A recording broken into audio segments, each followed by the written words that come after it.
What a combination of speakers from distinguished discipline. And we are in a defining moment. Extraordinary set of digital acceleration is taking place across the globe.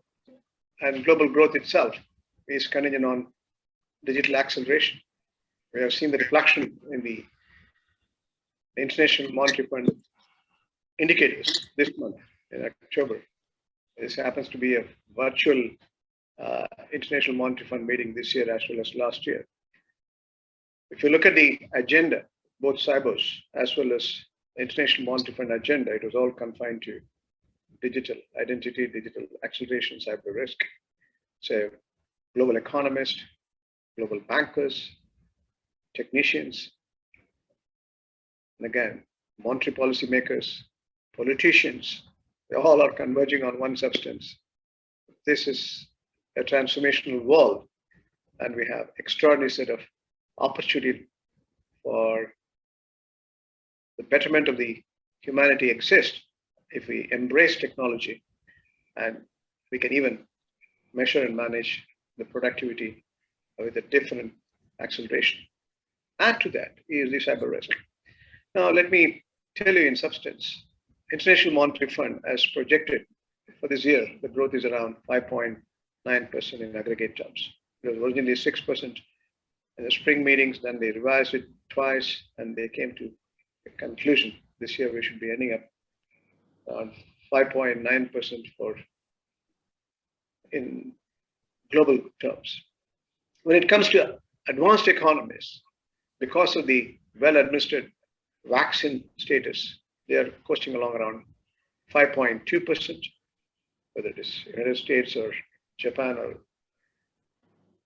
United Kingdom or Europe, or we have the reflection of an acceleration in terms of the productivity as well. When it comes to emerging markets, inclusive in substance, they're going to have around 6.4% is the total growth. Let's also understand the tragedy we had. We had an impact of nearly 242 million people impacted. We lost nearly 4.91 million deaths. And global vaccination, if you look at as it stands today, it's around 37%. Qatar itself has to go through challenging circumstances like the rest of the world, but they administered well. The economic alignment, when it comes to the monetary policy as well as fiscal policy, there is a tremendous amount of commitment. And we have seen the business continuity without much disruptions, and made sure small or big enterprises are given freebies or postponement of installments or interest. And it was efficiently managed. In spite of the fact we had 238,000 people impacted, we lost around 608 number people we lost. That's the situation. When you look at the big picture, with the changing face of the world, truly transformational in substance, sustainable development agenda comes in. How do we build better prospects for the humanity? How do we ensure eradication of extreme poverty comes in? How do we make sure universal education comes in, universal healthcare comes in? Inequality, income inequality needs to be reduced. And how do we really measure and manage global warming and climate change, increasing sea level, animal extinctions? Carbon emission is a major concern. That's where in the next 10 days' time, you are going to have COP26. We are all aiming at recognizing the changing face of the world. How do we embrace this change and bring in more value to humanity, human dignity, human prosperity? It means global cooperation and coordination is required in substance. That's what we are in a defining moment. That's where we need to understand. It's not only digital acceleration. Yesterday we had mind-boggling session. We had Dell, we had Google, we had a combination of speakers, IBM, when it comes to the business risk, we have assembled extraordinary set of experts who can bring in their wisdom. Some of the clips which came from the business projections from Oracle, how they look at open banking, I recognize the challenges ahead in terms of cyber risk as well. So we are in a moment, in a defining moment. The fourth industrial revolution is giving an extraordinary opportunity for us to redefine ourselves. That's what we did as an institution. What we have done in the last 18 months, we restructured our debts.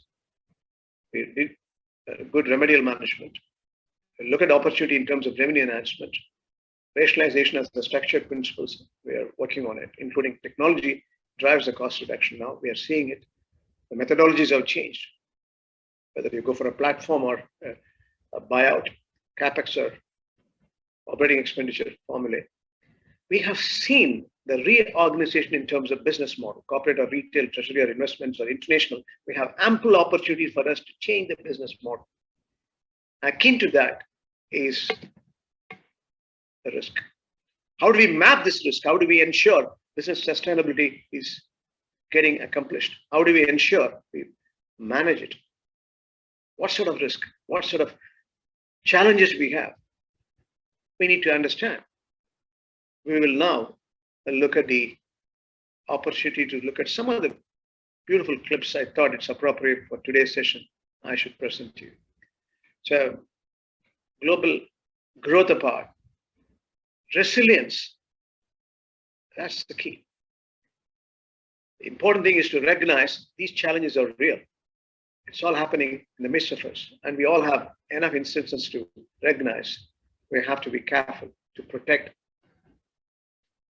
and the institution or individuals, countries or continents, planet as a whole. Have a look at the clip. Okay, genius, here's a problem for you. You're doing the best you can to plug the vulnerabilities in your company's infrastructure, but no matter which way you hack it, you know traditional cybersecurity is about as effective as a puppy, when what you really need is this. There's a huge gap, a Grand Canyon-sized gap in your infrastructure. The enterprise is vulnerable. You don't have visibility into who has access to what data. Business is moving so fast, it feels like you're on a tricycle, with the rest of the company's superbikes hurtling around the track at 180 miles per hour. If you can't adapt to the speed of business, your cyber team's already got a target on its back. And don't forget, in this new normal, there's more exposure than ever. More data loss, not to mention the risk to your company's reputation. So what's the solution? Visibility and intelligence. It's not rocket science, but it is a 1-2 punch that your adversaries won't see coming. Start by building an adaptive cyber defense framework that works for today's enterprise. Next, understand where your data resides and how it's being used. Yes, Karen and HR, we've seen all your cat memes and we're not amused. Then leverage machine learning for predictive analytics. Look at it this way, modern cyber resilience is like a superhero protecting a city, but without the spandex and brooding. So, the major risk needs to be recognized and protected against various cyber crimes. Gaps in infrastructure, digital disruptions, managing the reputation issue, that's the key, and protect the data loss. Data is money. Monetizing the data is what the job everyone is engaged. Now, essentially, the digital disruption is transforming. Take a listen.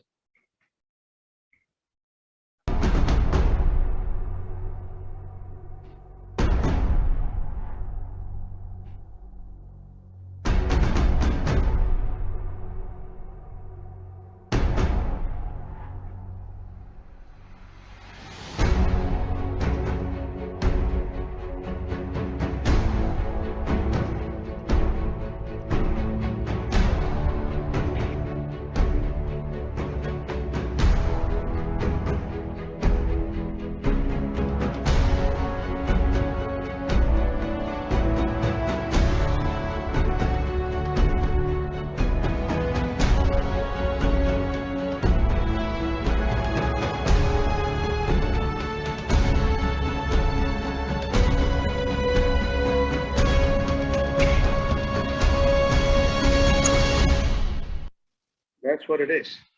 So it means we need to understand the cybersecurity in the age of digital transformation. Watch this clip. Is your company going through a digital transformation? Are old business processes being redesigned with online components? Are devices bringing more data into the company than ever before? And is access to that data enabling new ways to enact, analyze, and drive business success? Welcome to the age of digital transformation, and welcome to increased threat surfaces and the risk of heightened digital exposure to hacks and breaches. Riding the cybersecurity wave in the age of digital transformation is a challenge. With core entry points to networks and systems, malicious adversaries have many options to try to wipe out weary cyber workers to exploit an organization's digital presence and crash their systems. Successful attacks can have financial, legal compliance, and brand reputation repercussions. Yep, it's gnarly out there. So in the wake of digital transformation, what can you do to ensure your organization isn't getting crushed by a cyber criminal? First, integrate systems to create a unified security architecture. Cyber teams use tools to help handle day-to-day tasks instead of working with those tools alone. Second, identify opportunities to automate and augment security tasks. Routine security checks and threat intelligence assessments can be handed over to machines, allowing cyber pros to focus on higher value responsibilities. Third, build a culture of continuous security improvement. Encourage ongoing learning opportunities among staff to help everyone stay current with new threat tactics. Knowing they are a critical part of the company's security posture empowers them to exhibit safe online practices. The unexpected and evolving nature of digital transformation demands cyber teams fortify the vulnerable human element of cybersecurity. If we balance all the factors that comprise a secure company posture, we can achieve the perfect ride. So what are we resolving? We are resolving clearly that digital transformation increases cyber risk, number one. Number two, we are also recognizing the cyber workers exploiting the organization's digital presence. What we need to do is to measure to enhance cyber security in the organization. That's what is the need of the hour. So how do we define the cyber risk? Have a look. What have you heard today that has stood out for you, not so much as a piece of political theater, which we can, I think, all agree this is, but insofar it would affect your view of these companies' shares, if anything? Yeah, no, I think it was most interesting to us is, during the testimony on a couple instances, the CEOs were asked kind of what do they think the biggest risks to the system are, and almost uniformly, they cited cyber risk. They cited slowing global growth, particularly China, and they talked to just the growth in the shadow banking system, particularly around leverage lending and student lending. So clearly those areas we're focused on and obviously continue to focus on as being risks to the stocks. Yeah, it really was almost unanimous when they were asked about the biggest risks. So many of them, in fact, let's see here. I think it was 1, 2, 3, 4 or 5 of them said cyber. Is that how you would see the biggest risk? It is. It's certainly, high on our list. I think it's one of those things is obviously a newer risk, something difficult to quantify. These banks are attacked on a daily basis and have to continue to defend themselves and had done a good job in that arena. But obviously it's something that continues to evolve and you have to pay, attention to. As simple as that. If you ask me the same thing, I will say, simply because I know banking is a measurable science. We can see the enterprise risk. We can see the market risk. We can define the product, or we can even redefine the product and align with the risk and ensure sales and controls. But that's not the case when it comes to digital space. It's invention and reinvention time and again to recognize this continual update is required. Professional education is all about, meaningful now in the current context. As long as you have world exists, good and evil exists. There's a beautiful old Indian saying goes. So essentially, we need to understand the cyber risk is the single most risk for any chief executive. So let's look at some of the attacks we have seen in the marketplace. Now, French government cyber attack on Visa was a classic story. T-Mobile, listen to this. To an astounding data breach that exposed the personal information of tens of millions of Americans. Cell carrier T-Mobile says its records were compromised by what they are calling a highly sophisticated cyber attack. Let's take a look by the numbers. Personal information about more than 40 million people who applied for T-Mobile credit was stolen, the company says. The hacked data includes names, social security numbers, birth dates, driver's licenses, and other ID information. T-Mobile said the breach did not include phone numbers, passwords, or any financial data. The same information from about 7.8 million current T-Mobile customers who pay monthly was hacked, along with data from about 850,000 T-Mobile prepaid customers. The company says it is offering 2 years of free identity protection services to affected customers and providing updates on its website. T-Mobile also says the access point the criminals used to gain entry into the servers has been located and closed, and that its investigation into the breach is ongoing. Exposed personal data of 40 million people. No country is an exception. Look at what's happening in ES companies. Again, at least I should say, 200 US companies, the cyber attacks, as good as in July, this number says. When it comes to electronic arts, that is McDonald's cyber attack was well known. US gas pipeline that disrupted the complete supply chain. And we have seen the reflection in the commodity market. One of the U.S. largest pipelines, which carries refined gasoline and jet fuel, from Texas up the East Coast to New York, was forced to shut down after being hit by a ransomware attack, in a demonstration of the vulnerability of energy infrastructure to cyber breaches. The operator of the system, Colonial Pipeline, said in a statement that it had shut down its 5,500 miles of pipeline, which it says carries 45% of the East Coast's fuel supplies, in an effort to contain the breach on its computer networks. There were disruptions along the pipeline, but it was not immediately clear whether that was a direct result of the attack, or the company's moves to proactively halt it. This ransomware cyber attack, in which hackers hold a victim's data hostage until it pays a ransom, but it did not say when normal operations would resume. Still, the shutdown of such a vital pipeline, one that has been serving the East Coast since the early 1960s, highlights the vulnerability of aging infrastructure that has been connected, directly or indirectly, to the internet. That's what it is. So the lesson learned of this is enormous. So that's what is more important. R&D cyber attack. We know the personal data. US insurance, CNA financial center attack. Again, when it comes to Australian broadcaster, I was there in the very same studio when I inaugurated my office in 2013. Again, no industry is an exception. Canadian company, Bombardier, Harris Federation, UK. Again, this is a charity foundation gone into. So what's important is cyber awareness. What's this? Everything you share to the outside world has potential risks. Be aware and careful while using your online accounts. Protect yourself wisely. Be sure to keep your devices updated safely. Think twice before clicking send.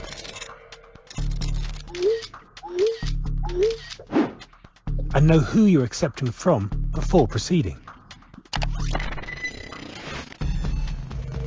The person on the other side of your device could be someone malicious.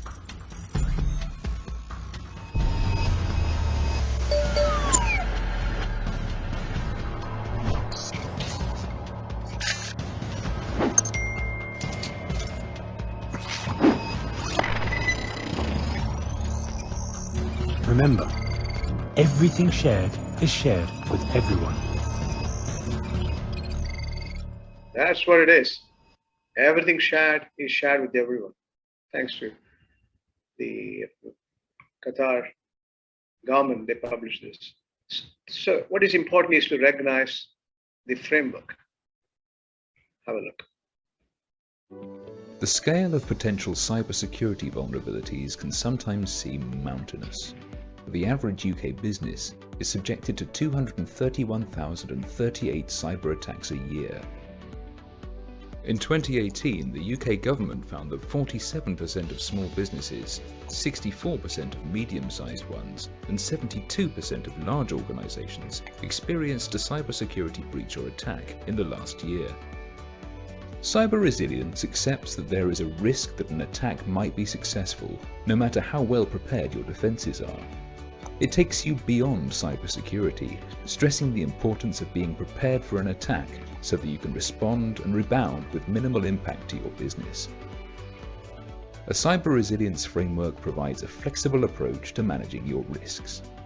It should consist of 4 areas, each of which are overlaid with the requirements of relevant laws and regulations, such as the General Data Protection Regulation and the Payment Card Industry Data Security Standard.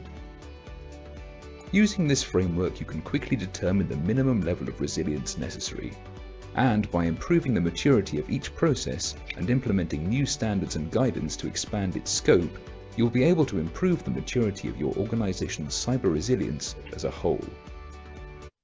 So, what Qatar has done, precisely brought that framework into action. So, Qatar Central Bank has issued various circulars. The state of Qatar has issued information assurance version 2 for data privacy laws. That's key. It has conducted security assessments on the business viability for various banks and financial institutions. Ministry of Interior and Qatar Central Bank coming together and tracking these cybersecurity criminals through cyber investigation, crimes investigation centers. That's more important. That's a great enabler. We need to know the case studies which are evolving around the world. How do we interpret the policies, procedures, process, and integrate into your actionables within the enterprise? Risk integration in substance is vital, and regulatory compliance is vital. That's what we have learned through the efficient administration of Qatar Central Bank and the government. So, what is more important is solutions. The flow of business is changing. Supply chains, infrastructure, facilities, and data are seamlessly linked by networks of information streaming instantaneously around the world. The rapid development of technology sparks innovation, and it exponentially increases the threat of cyber risk. Building cyber resilience and ensuring business continuity requires aggressive new tools. It requires advanced engineering and research, proactive risk assessment, mitigation, and a full suite of cyber coverage. It takes persistence, an enterprise-wide dedication, encompassing physical security, information security, and industrial controls and business systems. Cyber exposure is business exposure. It's business risk. Be prepared with truly comprehensive cyber protection. Risk assessment, risk engineering, risk transfer. Cyber resilience solutions. It is a strategic business risk. Simple. So, what is more important is building a resilience. Research is vital. Proactive maturities of individual institutions, enterprise-wide dedication for this purpose. See that you have reorganization time and again, continuing update and knowledge sharing. And that's what we are engaging in as we speak now. State of the cybersecurity is vital. Have a look at this clip. It will tell you. Now, I'm going to skip this for want of time. Let me sum it up. We need to understand the multiple layer of securities, multi-factor authentication, if I use the expression. And again, expert cyber security help and guidance time and again. Long-haul remote work plans is an additional change. Now that's here to stay. Hybrid models are here to stay. It means security has to be reinforced in substance. So very important is to understand that we need to evolve and survive. That's what the conclusion I am putting across. Look at my final clip. It's 3 a.m., you're wide awake. We're talking 8 cups of Java and 2 16-ounce energy drinks kind of awake. It's the same 3 things that keep you awake every night. What happens when your company's breached? How the heck do you deal with the business loss and reputation damage? It kind of feels like you're swimming in a river with lots of rapids above a waterfall while the rest of the company has a jet boat hurtling 100 miles an hour upriver. Then it hits you. Your cyber resilience is about as progressive as flip phones, mullets, and asking who let the dogs out. And if you're still wondering, yes, it was Karen in HR. Always Karen. Truth is, if you want to mitigate your downtime, triage your customer loss, and scale for the new normal, you need to evolve, and evolve fast. Yep, we're talking about an evolution. One that's going to take your cyber resilience from primordial soup to top of the food chain evolve. That means developing an agile cyber framework strategy, investing in artificial intelligence solutions. No, the good friendly type. Focusing on collaborating with your colleagues across the industry, looking to the future to predict the worst case scenarios, and making sure your strategy's evolved enough to deal with whatever ball of stress is headed your way next. They say evolve or die. We say evolve and survive. Evolve or die. Peter Drucker, the management scientist, has said, innovate or die. And that's what we are in. So what an interesting and exciting concept. And that's what we are going to deliberate in the next, with a few speakers who are all industry experts. My thanks to them, special thanks to them for joining today.